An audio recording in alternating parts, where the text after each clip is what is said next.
Perpisahan. Setiap awal pasti ada akhirnya. Dan setiap permulaan kisah pasti ada penutupnya. Rasulullah Shallallahu Alaihi Wasallam diberikan tugas oleh Allah Subhanahu Wa Taala sebagai perantara hidayah untuk umat-umatnya agar mereka menyembah Allah Subhanahu Wa Taala. Dan begitu selesai tugas itu, tentu Rasul akan kembali lagi kepada Allah Subhanahu Wa Taala. Dalam sebuah haji wada yang diikuti oleh sekitar 100.000 bahkan lebih dari orang-orang Muslim, Rasulullah Shallallahu Alaihi Wasallam di tahun 10 Hijriah itu menyampaikan khutbah demi khutbahnya. Dan suatu ketika Rasul bertanya kepada sahabat-sahabatnya, "Kalau kalian kelak ditanya oleh Allah tentang aku, maka apa jawaban kalian?" Sahabat Nabi menjawab, "Wahai Rasul, Engkau adalah orang yang telah memberikan risalah, amanah dan senantiasa menasihati kami." Maka Rasul katakan, "Wahai Allah, saksikan wahai Allah, saksikan wahai Allah, saksikan wahai Allah." Begitu kata Rasulullah Sallallahu Alaihi Wasallam. Tahun terus berganti, di tanggal atau di tahun 11 Hijriah, Rasulullah Sallallahu Alaihi Wasallam menderita sakit panas. Sakit akibat diracuni oleh orang Yahudi, seorang wanita Yahudi di tahun 7 Hijriah pada saat perang Khaybar. Seorang wanita tersebut menaburkan racun di daging yang dimakan oleh Rasulullah. Dan dampak dari racun tersebut mulai terasa di tahun 11 Hijriah. Rasulullah Shallallahu Alaihi Wasallam dalam keadaan sakit, kemudian pergi ke pemakaman Baqi dan mendoakan seluruh para syuhada yang berada di Baqi. Rasul katakan, "Sesungguhnya kami, sesungguhnya aku pun akan menyusul kalian." Pada saat itu Rasulullah Shallallahu Alaihi Wasallam meminta izin kepada istri-istrinya untuk beristirahat di rumah Aisyah, istri yang sangat dicintai oleh Rasulullah Shallallahu Alaihi Wasallam. Dalam keadaan sakit, suatu ketika Rasul dipapah oleh Fadl bin Abbas dan Ali bin Abi Thalib untuk datang ke masjid, untuk datang ke mimbar dan berkhutbah di depan seluruh sahabat-sahabatnya. Rasul katakan, "Tidak ada yang aku khawatirkan dengan kalian kecuali pada saat dunia ini dibentangkan oleh kalian dan kalian berlomba-lomba untuk mengejarnya, dan dunia itulah yang akan membinasakan kalian," kata Rasulullah. Rasul melanjutkan lagi, seorang hamba Allah diberi pilihan oleh Allah untuk berada terus di muka bumi ini atau kembali kepada Allah dan menatap wajah Allah. Dan hamba tersebut memilih untuk kembali kepada Allah Subhanahu wa Ta'ala. Abu Bakar yang mendengar hal tersebut kemudian terseduh-seduh dan menangis, bersimbah air mata, dan ia mengatakan, "Wahai Rasulullah, aku, orang tuaku, ayahku, ibuku, jiwaku, hartaku menjadi tebusan untukmu, wahai Rasulullah." Rasul berusaha menenangkan Abu Bakar dan Rasul katakan, "Tenang Abu Bakar, dan tetaplah berada di tempatmu, wahai Abu Bakar." Seluruh sahabat merasa heran dengan kata-kata dari Abu Bakar dan air mata yang turun dari mata Abu Bakar. Mereka kemudian paham bahwa ternyata itulah isyarat bahwa hari terakhir dari Rasulullah Sallallahu Alaihi Wasallam. Rasul lebih memilih Allah, Rasul lebih memilih memandang wajah Allah dibanding dengan terus berada di muka bumi ini. Maka seluruh sahabat pun menangis di masjid tersebut. Rasulullah dalam keadaan semakin lemah, kemudian dipapah kembali oleh Ali bin Abi Thalib dan Fadl bin Abbas kembali ke rumahnya. Pada saat itu Rasulullah berada di pangkuan di dadanya Aisyah, dan di subuh hari Rasulullah Shallallahu Alaihi Wasallam berjalan tak seperti biasanya karena sebenarnya Rasul sudah semakin melemah. Namun pada hari itu Rasul membuka tirai di depan pintu rumah Aisyah yang langsung berhadapan dengan para sahabat yang sedang melaksanakan sholat subuh dipimpin oleh Abu Bakar. Hampir dan nyaris saja seluruh sahabat membatalkan sholat tersebut karena menurut mereka, lihat Rasul sudah sembuh, Rasul sudah segar, Rasul bisa kembali menjadi imam sholat kita, menjadi pemimpin kita. Hampir saja mereka membatalkan sholat tersebut, namun Rasul kembali memberi isyarat untuk tetap melanjutkan sholat itu. Dan mereka mengira senyuman yang dilakukan oleh Rasulullah adalah tanda bahwa Rasul akan kembali kepada mereka. Namun tidak, kenyataannya Rasul kembali ke dada, ke pelukan dari Aisyah, istri yang dicintainya. Dan pada saat itu Fatimah datang ke rumah Aisyah. Dan Fatimah biasanya disambut oleh Rasul. Rasul berdiri biasanya. Rasul mencium Aisyah, Fatimah biasanya. Namun apa yang terjadi pada saat itu? Rasulullah SAW dalam keadaan lemah dan tak sanggup untuk menyambut kedatangan Fatimah. Maka Fatimah pun memandang ayahnya. Wahai ayah, betapa berat penderitaanmu wahai ayah. Betapa luar biasanya kesakitanmu wahai ayah. Apa kata Rasulullah? Inilah hari terakhir di mana aku merasakan penderitaan wahai Fatimah. Setelah hari ini aku tidak akan pernah merasakan penderitaan lagi. Rasulullah SAW membisikkan sesuatu di telinganya Fatimah. Dan Fatimah kemudian berlari dan menangis sejadi-jadinya. Dan kemudian Rasul mengatakan kembali Fatimah. Rasul kembali membisikkan kalimat-kalimat kepada Fatimah. Dan Fatimah pun kembali tertawa.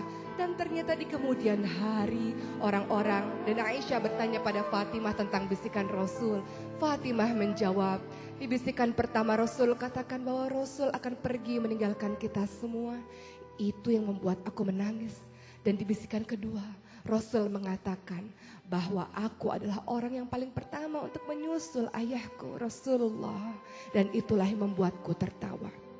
Matahari semakin meninggi dan Rasulullah SAW semakin melemah. Pada suatu ketika ada seseorang mengetuk pintu rumah Rasulullah SAW. Dan Fatimah membuka pintu rumah tersebut dan mengatakan, untuk apa engkau datang kemari? Ayahku sedang sakit. Orang tersebut mengatakan, tidak, aku harus bertemu dengan ayahmu. Untuk apa? Ayahku sedang sakit. Fatimah menutup pintu rumah itu dan Rasulullah memanggil Fatimah dengan mengatakan, Fatimah, dialah malaikat maut Fatimah. Dialah yang memutuskan kebahagiaan sementara wahai Fatimah. Dia yang akan bertemu denganku wahai Fatimah. Inilah hari terakhirku wahai Fatimah. Dan Fatimah tidak lagi mampu membendung air matanya. Ia paham bahwa ini adalah detik-detik wafatnya Rasulullah SAW. Dalam keadaan lemah, malaikat maut menjumpai Rasulullah SAW. Rasul bertanya di mana malaikat Jibril, dan malaikat Jibril pun datang menjumpai Rasulullah. Rasul bertanya, apa hakku di hadapan Allah Subhanahu wa taala wahai malaikat Jibril?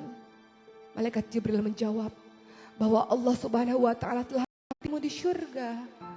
Bahwa seluruh malaikat-malaikat telah menantimu di pintu-pintu langit untuk menyambut kedatangan ruhmu wahai kekasih Allah. Dan apa yang dilakukan Rasulullah? Rasul tidak tersenyum. Malaikat Jibril berkata, kenapa kau tidak tersenyum? Aku memikirkan umatku wahai malaikat Jibril. Bagaimana dengan umatku sepeninggalanku? Malaikat Jibril mengatakan, aku pernah mendengarkan Allah berfirman, tidak akan masuk surga kecuali orang-orangmu, umat-umatmu yang masuk surga terlebih dahulu. Maka perlahan-lahan ditariklah ruh dari Rasulullah SAW dan Rasul mengatakan, betapa dahsyat rasa sakit ini wahai malaikat, betapa dahsyat rasa sakaratul maut ini. Kalau engkau mau wahai Allah, timpakan rasa sakit seluruh umatku terhadapku wahai Allah. Rasulullah SAW memikirkan bagaimana rasa sakit sakaratul maut umatnya. Dan kemudian Rasulullah SAW pun semakin menderita sakit yang sangat parah. Seperti dicacah oleh pedang rasa sakaratul maut tersebut. Dan apa yang dilakukan oleh Rasulullah? Rasul mengatakan ingin kembali kepada Allah. Tangannya kemudian ditunjukkan ke atas. La ilaha illallah, la ilaha illallah. Dan itulah akhir hidup dari Rasulullah SAW. Aisyah bingung, Aisyah merasa bersedih. Kemudian ia berlari di depan pintu rumahnya dan mengatakan, Rasulullah telah wafat. Rasulullah hari ini telah meninggalkan kita semua. Seluruh penduduk Madinah kemudian merasakan Madinah seolah-olah gelap.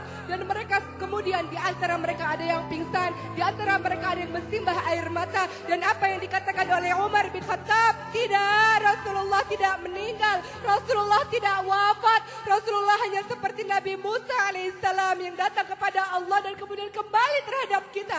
Rasul tidak meninggalkan kita, kata Umar bin Khattab. Umar bin Khattab mengambil pedangnya dan kemudian mengatakan, siapapun yang mengatakan Rasulullah wafat, siapapun yang mengatakan Rasulullah mati, maka aku penggal kepalanya. Begitu kata Umar. Abu Bakar menenangkan Umar dan mengatakan, Umar duduklah. tenanglah Umar, tenanglah Umar. Namun Umar tidak mau mendengarkan kalimat dari Abu Bakar. Siapapun yang mengatakan Rasul wafat, aku penggal kepalanya, kata Umar. Umar tidak mampu menahan rasa kesedihan yang luar biasa. Umar, orang yang tegas ini, tidak mampu menahan air matanya. Kemudian Abu Bakar datang ke mimbar dan mengatakan, wahai manusia, ketika kalian menyembah Rasulullah, ketahuilah Rasulullah hanya manusia biasa yang mati. Tapi ketika kalian menyembah Allah, Allah hidup dan tidak pernah mati. Maka tertunduklah, kemudian tersungkurlah Umar dengan bersimbah air mata. Ia mengatakan, wahai Rasulullah, wahai Rasulullah. Umar baru paham bahwa itulah matinya Rasulullah SAW. Seluruh orang yang ada di Madinah merasakan kedahsyatan, rasa sedih yang luar biasa. Dan ketika Rasulullah SAW dikuburkan, Fatimah mengatakan kepada Anas bin Malik, tega engkau wahai Anas bin Malik, engkau menguburkan Rasulullah, engkau menaburkan debu dan tanah di wajah suci Rasulullah, tega engkau berlaku seperti itu wahai Anas, kata Fatimah. Apa kata Anas? Kami terpaksa melakukannya wahai Fatimah. Hari itu menjadi hari kesedihan yang luar biasa bagi seluruh penduduk Madinah. Hari itu menjadi hari yang luar biasa, kesedihan yang tak tiada terbendung. Semua orang menangis, pun Bilal bin Rabah yang tidak mampu untuk membendung air matanya ketika mengumandangkan adzan. Wafatnya Rasulullah SAW meninggalkan kepedihan yang luar biasa di hati seluruh umat muslim, di hati seluruh orang-orang yang mencintainya. Bagaimanakah dengan kita? Rasul pernah berujar kepada seluruh sahabatnya, wahai sahabat-sahabatku, aku merindukan saudara-saudaraku. Siapa saudaramu Rasul? Kami ini saudaramu Rasul. Tidak, saudara-saudaraku bukan kalian-kalian sahabatku. Saudaraku adalah yang tetap beriman kepadaku padahal mereka tidak pernah melihatku. Aku merindukan perjumpaan dengan mereka. Bagaimana dengan kita? Ketika Rasulullah SAW sangat mencintai dan merindukanmu, bagaimana dengan lisanmu? Apakah senantiasa bersalawat kepada Rasul? Bagaimana dengan perbuatanmu? Apakah senantiasa menjalankan sunnah-sunnah Rasulullah? Bagi kita yang mengaku cinta terhadap Rasulullah, tenang, kita akan kembali bertemu dengan Rasulullah karena Rasul senantiasa menunggu kita di telaganya Allah, di syurganya Allah. Rasul merindukan kita, mencintai kita, dan Rasul berharap kita mengikuti semua sunnah-sunnahnya agar kita bisa kembali kepada orang yang paling kita cintai. Siapa? Rasulullah SAW. Mudah-mudahan kisah ini membuat kita mencintai dan lebih merindui Rasulullah. Dan ingat, setiap perpisahan di muka bumi ini akan ada pertemuan yang abadi kelak, di mana di syurganya Allah. Jangan ada air mata, kita kembali bersama Rasulullah, bertemu dengannya di syurganya, insya Allah. Wahai pecinta Rasulullah, mudah-mudahan menjadikan hikmah, insya Allah.